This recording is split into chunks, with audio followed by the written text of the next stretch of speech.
Friends, AP రాజకీయాలలో ఎలక్షన్ల ముచ్చట్లో లేట్గా చెప్పిన రెండు విషయాలు అయితే లేటెస్ట్గా చెప్తాను. ఓకే ఫ్రెండ్స్, నా వీడియో చూసే ముందు ఫస్ట్గా వీడియోకు లైక్ చేసి నా ఛానల్ సబ్స్క్రైబ్ చేయండి. అయితే ఏపీ ఎలక్షన్లలో ఒక రికార్డ్ అయితే సృష్టించారు. నాకు తెలిసి ఇప్పటి వరకు కూడా 100 to 100% గెలిచిన నాయకులు ఎవ్వరు లేరు. అది ఏపీ ఎలక్షన్లో జరిగింది. అది ఏంటి అంటే అసలు టీడీపీకి ఇంతగానో పుంజుకోవడానికి అసలు కారణాలు ఏంటి, మీకు రెండు విషయాలు చెప్తాను. అసలు టీడీపీ అధికారంలోకి రావడానికి అసలు కారణం ఏంటి అంటే 100 to 100% నా హోపు అది పవన్ కళ్యాణ్ గారే. ఎందుకంటే ఆ కూటమి తక్కువ సీట్లు తీసుకొని కూటమి ఒప్పుకోవడం అది టీడీపీకి బెటర్ ప్లస్ పాయింట్ అయింది. ఎందుకంటే ఈయన తక్కువ పనులు తీసుకున్నప్పుడు చాలామంది ట్రోల్ చేశారు, చాలామంది తిట్టుకున్నారు.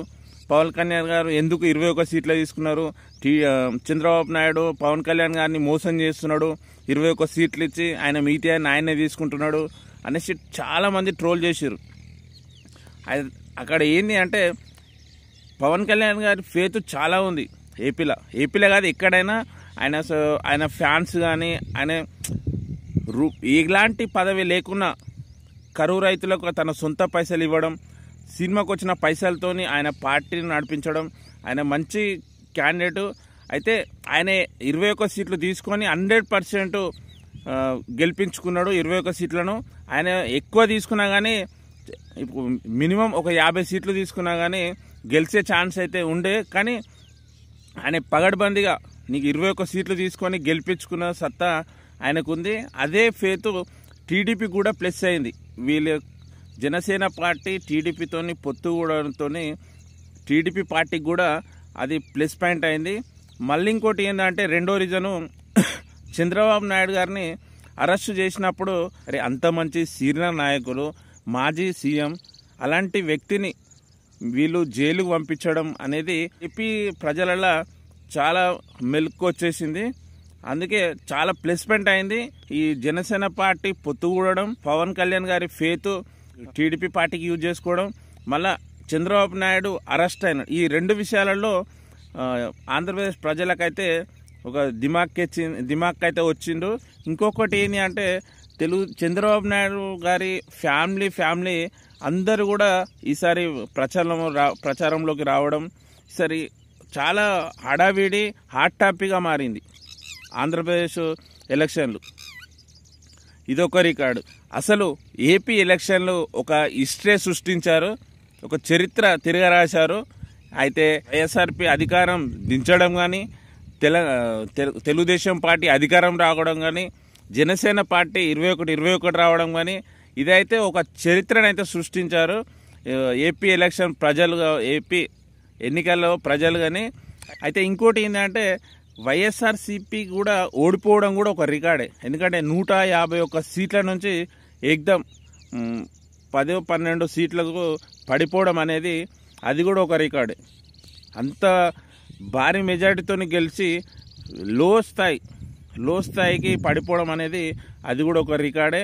చాలామంది ట్రోల్ చేశారు వైఎస్ రాజశేఖర్ జగన్ గెలుస్తాడు, నా ఎవడో వీడియో కూడా పెట్టిండు, నాకు 3 ఎకరాలు ఉన్నాయి, 5 ఎకరాలు ఉన్నాయి, బెట్టు పెడతా అది అన్నాడు. అది దాన్ని ఒక వీడియో తీసిండు. అరే అన్న, నేను చెప్పేది ఒక రాజకీయ నాయకుని అధికారం ఆయన పెట్టే సంక్షేమ పథకాలను బట్టి ప్రజలు ఓట్లేస్తారు తప్ప నీకున్న ఎకరాలు పెట్టేందుకు. ఇప్పుడు తెలిసిపోయిందా, ప్రజలు తెలుసుకుంటే ఎలాంటి వ్యక్తినైనా కుర్చీ దించే స్థాయికి వస్తారు. ఓకే ఫ్రెండ్స్, ఇంకోటి ఈ వేణుస్వామి అని అన్ని దొంగ జాతకాలు చెప్తాడు. తెలంగాణలో కూడా సీఎం కేసీఆరే వస్తారు, రేవంత్ రెడ్డి రాడని చెప్పిండు. ఏమైంది?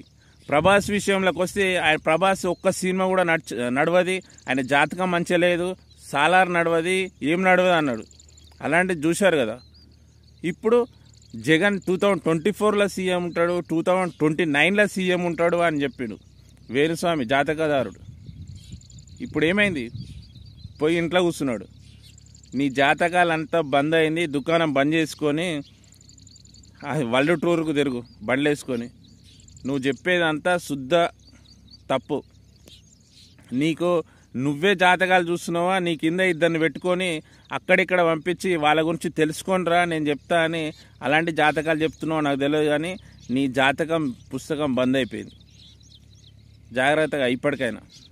అయితే వేణుస్వామిని పక్కకు పెడితే చంద్రబాబు నాయుడు మోడీ గారు అపాయింట్మెంట్ అడిగితే ఇయ్యని స్థాయి నుంచి ఇప్పుడు మోడీ గారి ప్రధానమంత్రి మోడీ గారి పక్క సీట్లనే చంద్రబాబు నాయుడు కూర్చోవడం, మళ్ళీ స్పెషల్గా మీట్గా పవన్ కళ్యాణ్ గారిని స్పెషల్గా మీట్ కావడం, ఆ స్థాయికి ఎదిగారు ఈ ఏపీ ఎలక్షన్ రిజల్ట్తోని.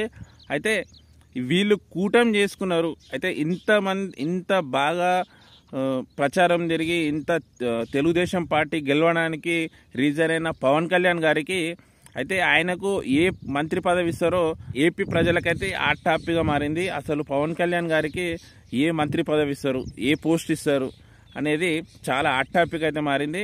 నాకు తెలిసి ఆయనకు హోంశాఖ ఇస్తే బెటర్ ఏమో అనేది నాకు హోపు. ఎందుకంటే పోలీస్ వ్యవస్థను తెలంగాణలో అయితే షీ టీం పెట్టి ఎట్లయితే సేవ్ చేసారో అక్కడ కూడా ఆడపిల్లను ఎలాంటి కష్టం ఎలాంటి ఇబ్బంది రాకుండా చూసుకుంటాడేమో అనేసి నా పర్సనల్ ఒపీనియన్. అంటే నాకు అనిపిస్తుంది హోంమంత్రి ఇస్తే బెటర్ ఏమో అని నాకు అనిపిస్తుంది. ఫ్రెండ్స్, మీకు పవన్ కళ్యాణ్ గారికి ఎలాంటి మంత్రి పదవి ఇస్తే బెటర్ అని అనుకుంటున్నారో కింద కామెంట్ చేయండి ఫ్రెండ్స్.